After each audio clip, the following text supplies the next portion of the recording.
السلام علیکم ورحمۃ اللہ وبرکاتہ۔ اولاد نورینہ کے لیے استخارہ کرنے کا طریقہ۔ اگر آپ اولاد کی کوشش کر رہے ہیں لیکن ابھی بھی اولاد کی خوشخبری سے آپ دور ہیں تو آج کی ویڈیو میں اس طرح سے آپ کے ساتھ یہ خاص طریقہ شیئر کروں گی کہ آپ کو 2 منٹ میں سب کچھ علم ہوگا اور 11 دن کے اندر ہی آپ کو اولاد کی خوشخبری نصیب ہوگی۔ نبی پاک نور مجسم صلی اللہ علیہ وآلہ وسلم نے خود اپنی امت کو ایک ایسا سنت کے ساتھ طریقہ سکھایا ہے کہ جس میں انسان ہر مسئلے کا فیصلہ اللہ پاک کے حوالے کر سکتا ہے۔ وہ خاص طریقہ استخارہ کرنے کا ہے۔ آپ کے ذہن میں سوال ہوگا کہ اولاد کے لیے استخارہ کرنے کا کوئی خاص طریقہ ہے یا کوئی خاص دعا ہے، تو میں اس طریقہ کار کو مکمل آپ کے ساتھ شیئر کرنے جا رہی ہوں جس سے ہزاروں لوگ اولاد کی خوشخبری کو حاصل کر چکے ہیں۔ استخارہ ایک عربی زبان کا لفظ ہے جس کا معنی ہوتا ہے خیر طلب کرنا یا بہتری مانگنا۔ جب بھی کسی بھی شخص کو کوئی بھی اہم معاملہ درپیش ہوتا ہے کہ اسے فیصلہ کرنے میں کچھ سمجھ نہ آئے کہ یہ کام کرے یا نہ کرے، شادی کا، کاروبار کا، سفر کا، نوکری کا، چاہے اولاد کا ہو، تو وہ اللہ تعالیٰ سے رہنمائی طلب کرے۔ اس رہنمائی کو طلب کرنے کا مسنون طریقہ جو ہے وہ 2 رکعت نفل نماز سے بتایا گیا ہے اور اس میں مخصوص دعا جو ہے اسے دعا استخارہ کہا جاتا ہے،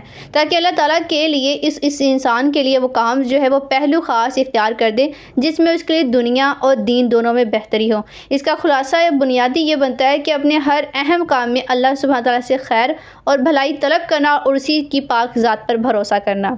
حضرت جابر بن عبداللہ رضی اللہ عنہ بیان کرتے ہیں کہ رسول اللہ صلی اللہ علیہ وآلہ وسلم ہمیں تمام معاملات میں استخارہ کی تعلیم دیتے تھے جیسے وہ قرآن کی صورت سکھاتے تھے۔ آپ صلی اللہ علیہ وآلہ وسلم نے ارشاد فرمایا ہے کہ جب تم میں سے کوئی شخص کسی کام کا ارادہ کرے یعنی کسی اہم معاملے میں تردد ہو تو وہ 2 رکعت نفل نماز پڑھے اور اس کے بعد یہ دعا پڑھے جو کہ دعا استخارہ ہے۔ اس کا مکمل طریقہ کار میں آپ کے ساتھ شیئر کرنے جا رہی ہوں، لیکن اس سے پہلے ایک بات جان لیجیے کہ استخارہ کرنے کی یہ بھی وجہ ہے کہ ہم انسانوں کو علم زیادہ نہیں، بہت کم ہے، یعنی کہ ہم ظاہر تو دیکھ بھی لیں گے لیکن ہمیں اندر کی چھپی باتوں کا علم نہیں ہے، اور اللہ سبحانہ تعالیٰ کی وہی پاک ذات ہے، ایک واحد ہے جو کہ چھپی ہوئی چیزوں کے اور غیب کے علم سے واقف ہے۔ اس لیے ہم نے اپنے استخارے کے ذریعے اپنے کچھ معاملات کو اللہ پاک کے حوالے کر کے اللہ پاک کے غیب کا علم کو جاننے کی کوشش کرنی ہے کہ ہمارے حق میں دین اور دنیا میں وہ کیسا ہے۔ طریقہ کار جان لیجیے اور اس عمل کو کرنے سے پہلے کامنٹ میں لا الہ الا اللہ ضرور لکھیں۔ اس عمل کو کرنے سے پہلے آپ نے نیت یہ کرنی ہے کہ یا اللہ اگر میرے لیے اولاد لکھی گئی ہے تو اس راستے کو میرے لیے آسان کر دے، اور اگر نہیں تو مجھے صبر اور بہتر نتیجہ عطا فرما۔